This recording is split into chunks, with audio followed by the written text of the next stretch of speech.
Hai Sobat Makan, akhirnya manga One Piece chapter terbaru sudah rilis. Sebelum ke video yang lebih lanjut, bantu Mimin dengan like dan subscribe-nya ya. Dan jangan lupa loncengnya juga.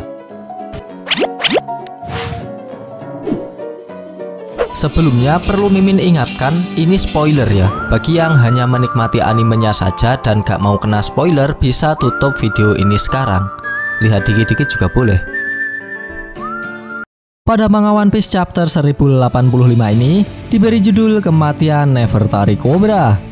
Di awal scene kita diperlihatkan Raja Cobra yang terkejut lantaran dia melihat sendiri sang penguasa dunia. Ini tidak mungkin. Seseorang diperbolehkan duduk di sana. Seharusnya dunia tidak bisa digerakkan oleh keinginan satu orang. Gumam Raja Cobra dalam hatinya. Tak berselang lama Raja Cobra terkejut dengan siapa sebenarnya yang duduk di tahta kosong itu. Lalu Imu Sama mengatakan ada dua hal yang ingin didiskusikan dan satu hal yang ingin ditanyakan pada Cobra. Mendengar nama Imu, Cobra menanggapi, "Aku mengenali nama Imu dan aku yakin kalau ini bukan hanya kebetulan. Di antara 20 raja pertama, di sana ada..."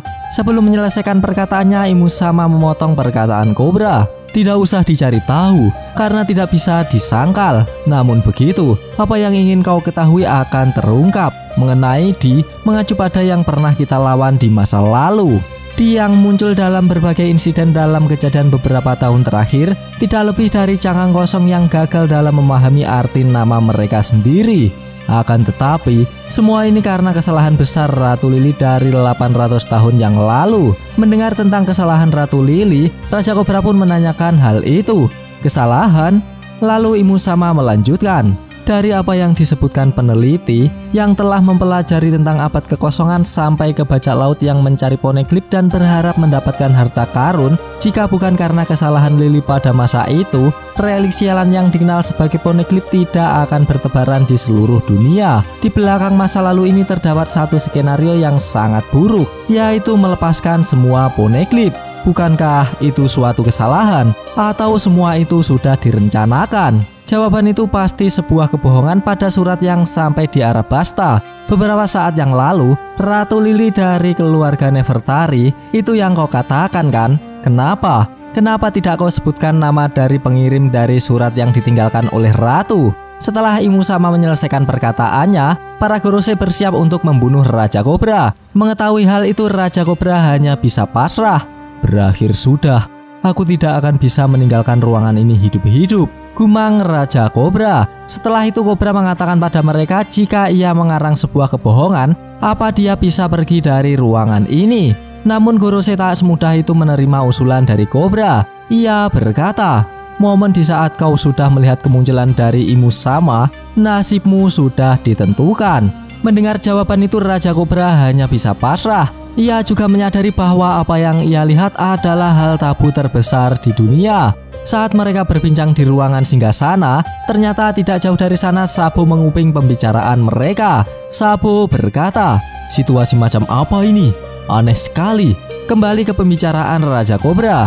Ini seperti yang tertulis di surat. Nama ratu yang memimpin kerajaan Arabasta 800 tahun yang lalu namanya adalah Nefertari Di Lili. Setelah mereka, para Gorosei mendengar tentang Di, bayangan panah hitam melesat dan menembus badan Raja Cobra. Hal itu menyebabkan Raja Cobra ambruk seketika. Mengetahui hal itu, Sabo langsung keluar dari persembunyiannya dan menyerang para Gorosei menggunakan Fire Fist. Dan tak tanggung-tanggung sob, Sabo juga menyerang Imu Sama menggunakan Rock Gambit. Dengan sikap, Imu Sama berubah menjadi wujud raksasa untuk menghentikan serangan Sabo. Imu Sama juga mengatakan, "Dari mana kau datang?" Seketika Sabo berhasil membuat mereka benar-benar murka. Sabo pun tak mengira bakal terjadi seperti ini. Sebelumnya ia berharap bisa menangani semua ini dengan satu serangan. Lalu Sabo berpikir bahwa puncak dunia tampak seperti neraka. Di saat bersamaan para Gorosei juga berubah wujud layaknya monster.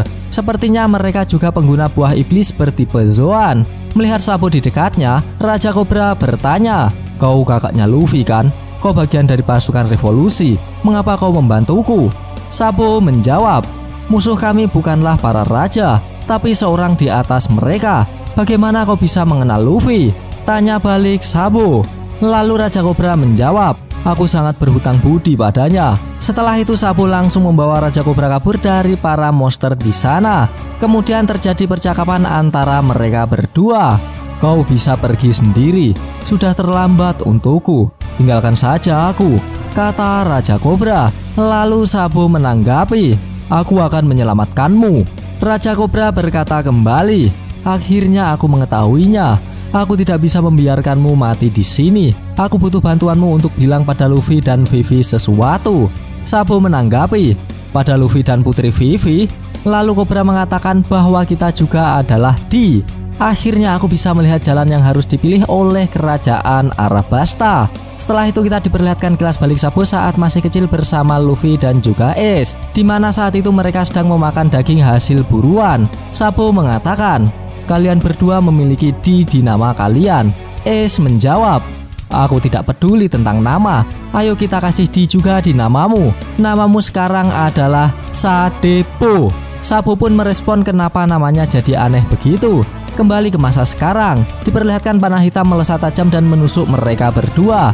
Panah tersebut kemudian menarik Raja Kobra dari gendongan Sabo. Sabo berteriak, Raja Kobra! Kemudian kita diperlihatkan perkataan terakhir Raja Kobra dalam menyampaikan surat wasiat Nefertari de Lily. Lindungi Poneglyph, kibarkan bendera untuk cahaya baru dunia. Aku mengandalkanmu, Sabo. Namun perkataan dari Raja Kobra terhalang oleh raungan keras monster di hadapannya. Jadi Sabo tak begitu jelas mendengar perkataan Kobra. Setelah itu Raja Kobra menghalangi serangan Gorose. Tujuannya memberi kesempatan Sabo untuk melarikan diri. Sabo pun berteriak, Raja Kobra! Setelah itu kita diperlihatkan Raja Kobra tergeletak bersimbah darah dan dinyatakan tewas. Di sisi lain dari balik tembok ruangan singgasana ada yang mengintip kejadian itu. Dia adalah Wapol. Dengan raut wajah ketakutan ia berlari menjauhi singgasana sambil berkata, Raja Kobra dibunuh begitu saja. Aku memang membencinya, tapi aku tidak senang melihat kejadian ini. Aku baru saja melihat sesuatu dari dunia ini. Aku melihat sisi kegelapan dari pemerintah dunia. Aku tidak butuh soal itu. Siapa mereka semua? Hidupku sudah berakhir. Shin pindah ke ruang rapat meja bundar yang mendapat informasi bahwa Raja Kobra dan Raja Wapol belum datang dan mereka bisa memulai rapat tanpa kedua raja itu. Lalu hamburger yang memimpin pertemuan berkata, apa ucapan yang bersemangat sebelumnya membuat dia pingsan? Dia pasti sangat senang atas pembubaran dari Shichibukai. Kemudian Raja Rigu menanggapi, mari kita selesaikan masalah yang tersisa. Raja Neptune melanjutkan, sekarang tentang isu kemerdekaan dari 4 aliansi negara. Shin pindah ke tempat Shirahoshi dan juga para pengawal. Di sana sedang terjadi perbincangan antar bangsa manusia ikan. Fukaboshi berkata, Shirahoshi, rapatnya akan segera berakhir. Ayo kita tunggu di Red Port di mana Tenryubito bodoh tidak berkeliaran. Lalu Shirahoshi menjawab, ada apa? Aku ingin berbincang lebih lama dengan Putri Vivi. Aku sedikit penasaran kapan dia akan pergi. Shin pindah ke ruang tamu di dalam kastil Pangea, di mana terdapat Vivi yang terikat di kursi. Vivi berkata, apa yang kalian lakukan padaku? Lepaskan aku. Siapa yang memberi perintah kalian? Akan kuberitahu seluruh dunia tentang yang terjadi di sini. Kemudian kita diperlihatkan yang menangkap Vivi. Mereka berasal dari CP0, Jabura dan juga Khalifa. Mereka nampak membicarakan sesuatu. Jabura berkata, oi, kau ini tidak bisa diam ya. Kau pikir kau bisa kabur begitu saja dengan apa yang kau bilang barusan? Perempuan keras kepala. Lalu Khalifa melanjutkan, sepertinya tidak ada orang yang datang menyelamatkanmu, Tuan Putri. Mereka mungkin menulis namamu sebagai orang hilang. Ya, seperti itulah. Kau mungkin bisa jadi peliharaan seseorang. Kemudian Vivi bertanya apakah Shirahoshi aman. Lalu si P0 lain menjawab, hah? Dalam situasi seperti ini kau mengkhawatirkan orang lain? Jabura menanggapi, aku dengar ada kejadian lagi barusan. Dengar dari ceritanya, ya sepertinya dia aman. Vivi pun lega mendengar perkataan tersebut.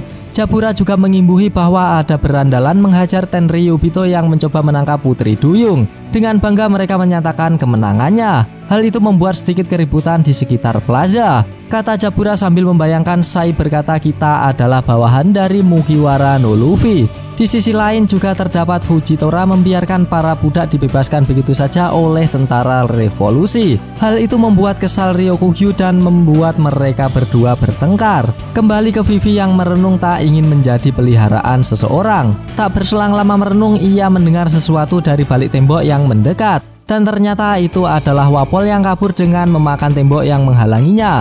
Ia juga berteriak, "Tolong selamatkan aku tidak melihat apa-apa." Melihat Wapol yang tiba-tiba muncul, hal itu membuat semua yang ada di sana terkejut seketika sob. Kemudian Wapol mengajak Vivi pergi bersamanya. Vivi berkata, "Hei Wapol, seberapa jauh kau lari?" Wapol menjawab, "Sejauh mungkin sampai ujung dunia di mana tidak ada orang yang bisa mengejarku." Vivi menanggapi, "Aku ikut." Saat mereka kabur, mereka melewati istri Wapol yang tentu saja hal itu membuatnya syok. "Apa mereka kawin lari?" kata istri Wapol. Namun dengan kaburnya Wapol dan Vivi, tiba-tiba scene pun berakhir. Kampret, padahal udah seru loh. Gak apa-apa, kita lanjutkan ketika manga chapter terbarunya sudah rilis.